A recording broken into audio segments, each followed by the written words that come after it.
Hello everyone, Parallel here, and welcome back to Star Trek Online, and welcome to another video in my ground kit module review series. In this series I take a look at 3 different ground kit modules, one for each career, and I rate their performance and give my own recommendations. Now in this case, I wanted to actually recommend what I feel are the 3 best ground kit modules in the game.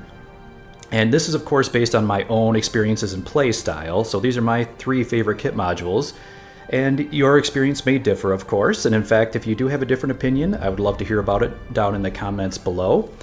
But I do want to at least show what I feel are the best, and the criteria I use to make that judgment.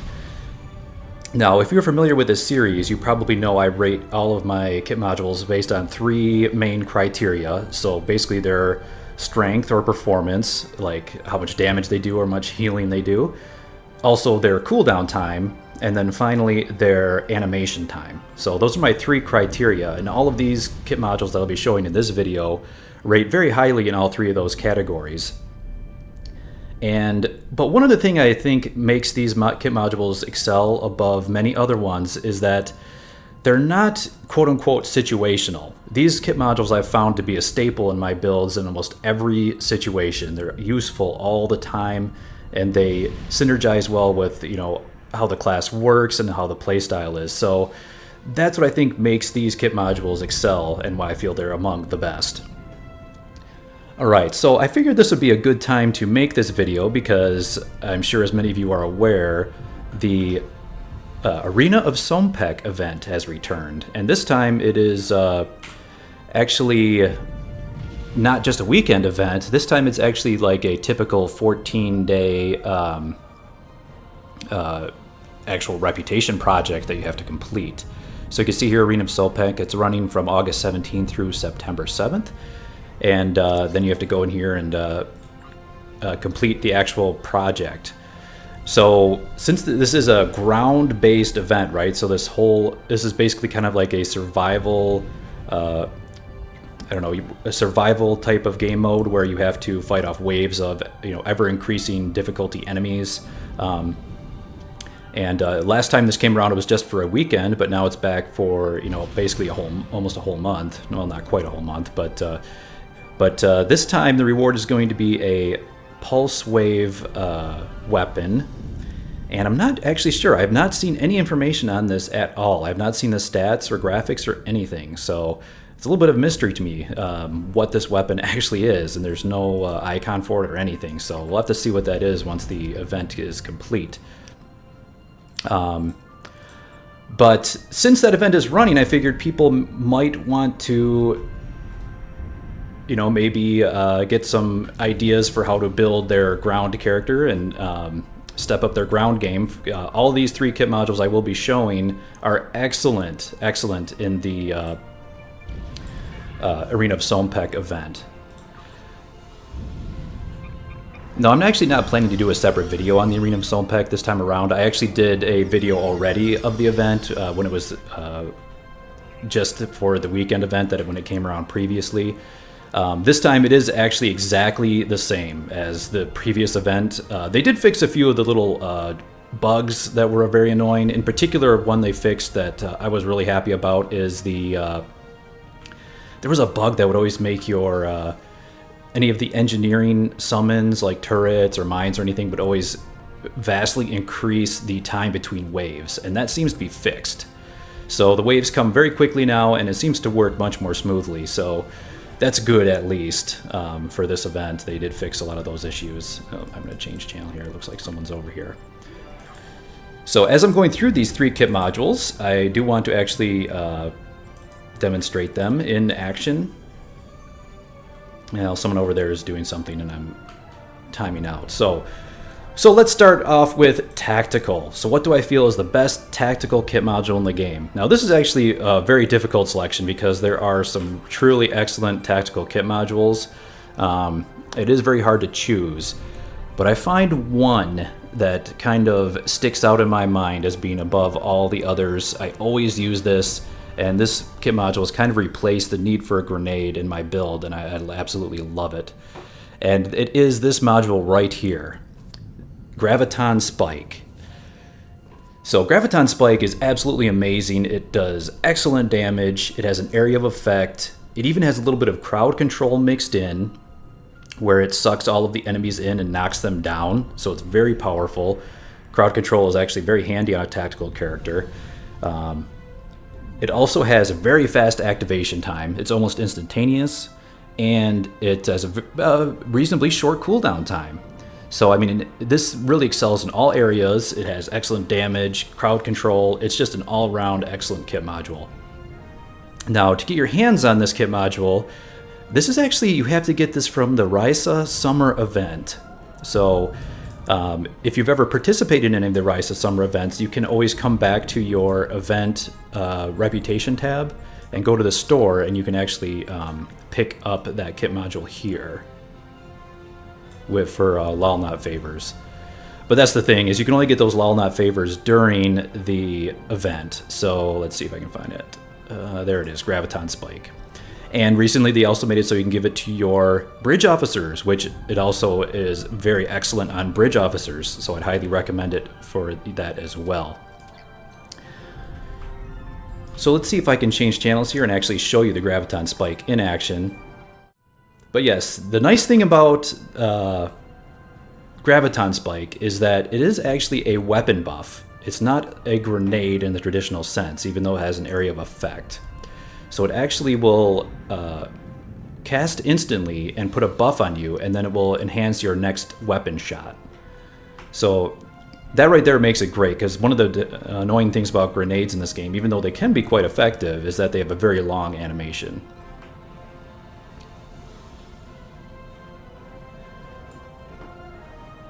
So I'll go ahead and do it here now. I'll have to wait for these enemies to respawn. But just so you can get an idea of the animation time, it's instant. You see, there wasn't even an animation. It just, you click it, it's instantly there, and the buff itself stays for, I believe, 20 seconds, and the cooldown is right around 20 seconds. So you can see, and just so if you're curious, I do have some kit readiness, I believe. But this character I'm seeing at 184 kit performance. And where's my kit readiness? So my kit readiness is 150. Okay. So that's what you could see. So you can actually, pre-buff. There we go. You can actually pre-buff. And then once you go into combat, your first shot will cause the Graviton Spike explosion, which does really, really good damage. And there's actually a little side effect of this Graviton Spike. It has a slightly delayed reaction from when you shoot. And it's actually kind of interesting, because a lot of times what will happen is once the enemy aggroes, they'll start running, and the explosion will happen behind them and get flanking damage. So it's even excellent in that regard. So there we go, you're buffed up, you've got your Graviton Spike. So next time I shoot, there's the explosion, boom, look at that flank. 1200 damage flanking.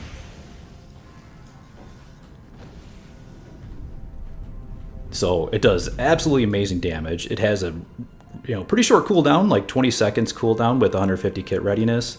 Let's go ahead and destroy these guys. It'll one-shot like groups of enemies like this very easily. In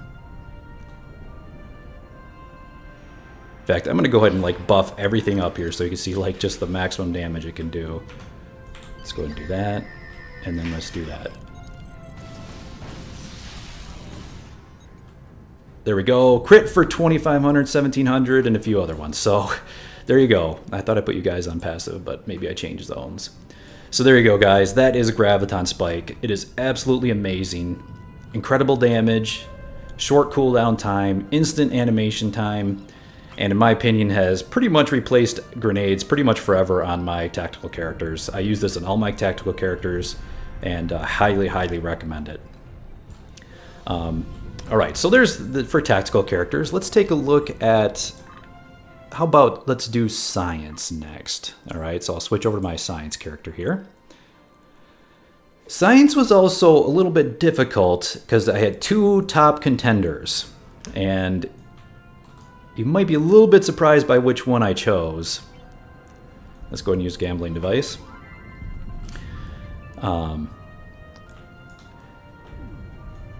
So yeah, so let's see. So my favorite science kit module, what I think is the best, and this might be a little bit of a surprise, but here it is: Cold Fusion Flash. Of course, this is a very close runner-up. Is Exothermic Induction Field, which is an incredible damage power. But there's one thing that kicks up Cold Fusion Flash up just a notch, and that's because it has the root. It is a AoE root and holds everyone in place. So it does actually good damage on its own, and it has a root, which makes it synergize incredibly well with a lot of other science powers. Like, for example, like if you want to keep all the enemies grouped up for your hyperonic radiation, or for your, also for, of course, exothermic induction field, it synergizes perfectly. So Cold Fusion Flash is an excellent opener, does good damage in its own right, and then sets you up for all of your other science powers. So that's why I think it's slightly better, even though, like I said, it's a very tough choice. Exothermic Induction Field is amazing. So I'll just do a Cold Fusion Flash on these guys. It will probably kill them. Oops, let's put you guys on passive. And it also has a pretty short cooldown time.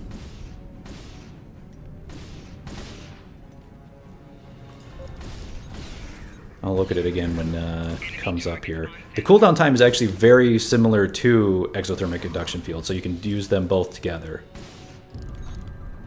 Let's go ahead and... yeah. So Exothermic Induction Field is also really good. So the cooldown time is just under 20 seconds with some kit readiness in there. Nope, somebody is still here. This is kind of surprising. Cobali Prime is almost always empty. I have to admit, I am quite surprised. So here's Lieutenant. So if I just put Exothermic Induction Field down on the ground now... oh, they're already dead.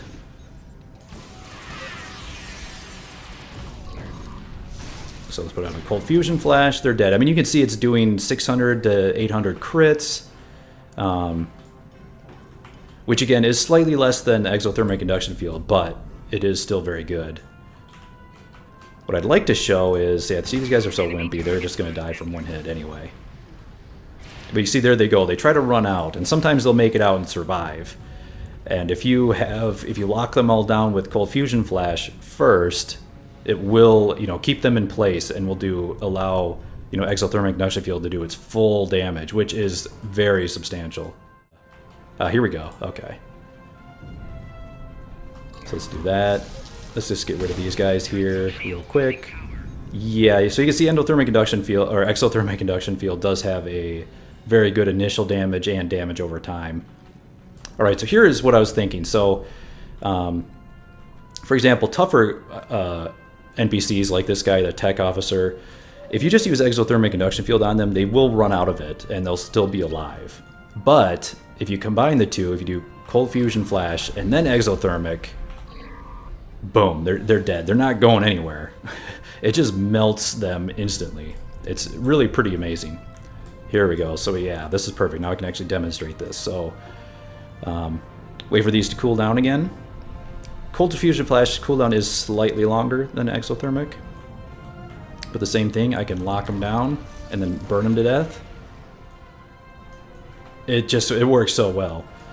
And that's not even with, doing a pre-debuff with tricorder scan. So let's do that on this little group over here once the cooldown is up.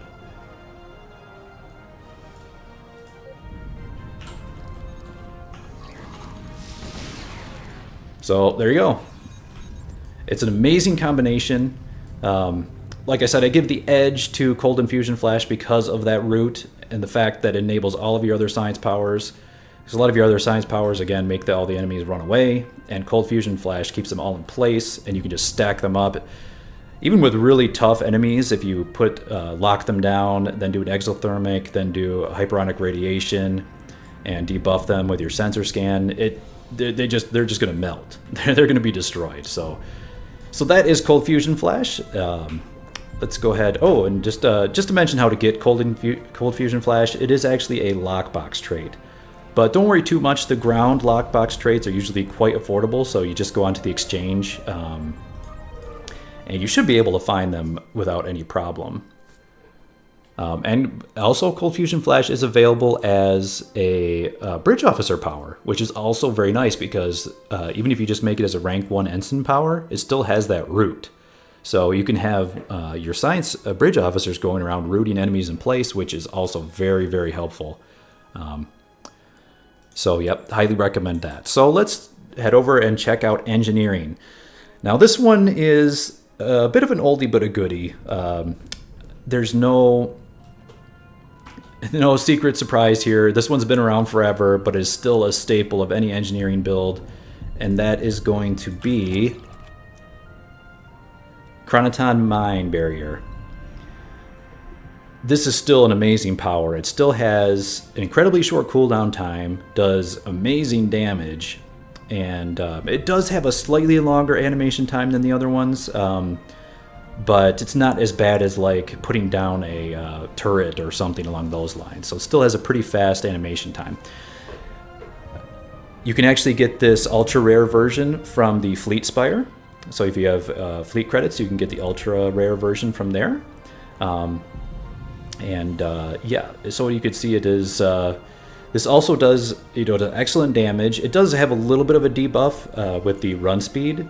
It does slow the enemies a little bit, but probably the only downside of it is that it's a little bit hard to deploy. You have to get kind of used to it because when you use it, it puts down the mines in a, about, few yards in front of you.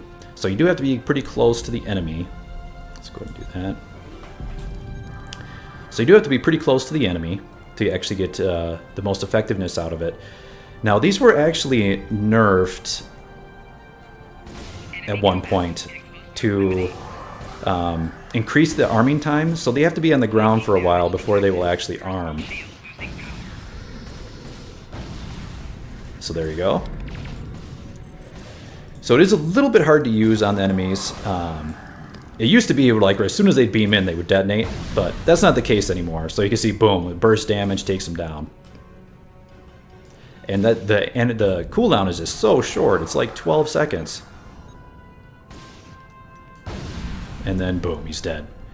So it's still an excellent ability, and it works great. It has a lot of uses in almost any build.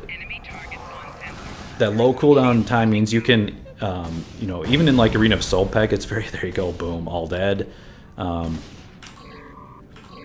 in Arena of Sompek, you can lay down mines like all over the place, and oftentimes an enemy will beam in right onto your pack of mines and just instantly be wiped out. Enemy targets on sensors.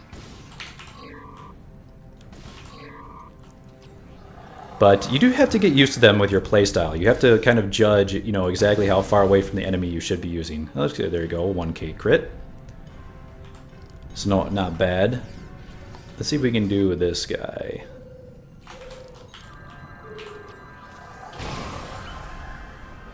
So yeah, the increased arming time was a little bit annoying because sometimes, the enemy will move out of it before it detonates, before it arms. But there it took out his drone. Did you see that? As soon as his drone popped in, he immediately detonated and got destroyed. But I think what makes these so great is the cooldown and how long they last. So you can really mine up a whole area, and then if new enemies are beaming in, like in Arena of Sompek, when a new wave starts, boom, wiped them out. So if you can actually hit them with a whole, with the whole stack of mines, which I believe it is 5 mines per summon, if I'm not correct. Yeah, 5 mines per summon. And it will take out almost anything if all 5 hit. But even if they don't hit, they remain there for quite a long time, and you can have, tons and tons of mines out there ready to go in case new enemies come in or they're trying to close the distance on you. And there you go. I mean, with each mine critting up to a K, 1K crits, in theory, if all 5 hit, that's a 5K hit. So that's still incredibly powerful. And so yeah, I say this is an oldie but a goodie because, this Chroniton mines have been around forever. There are some other mine variants that have come out. There's the cryo mines from the winter event. Those are also quite good. They do slightly less damage, but they have more of a slowing effect. And I'm not sure, they might even have a chance to freeze as well.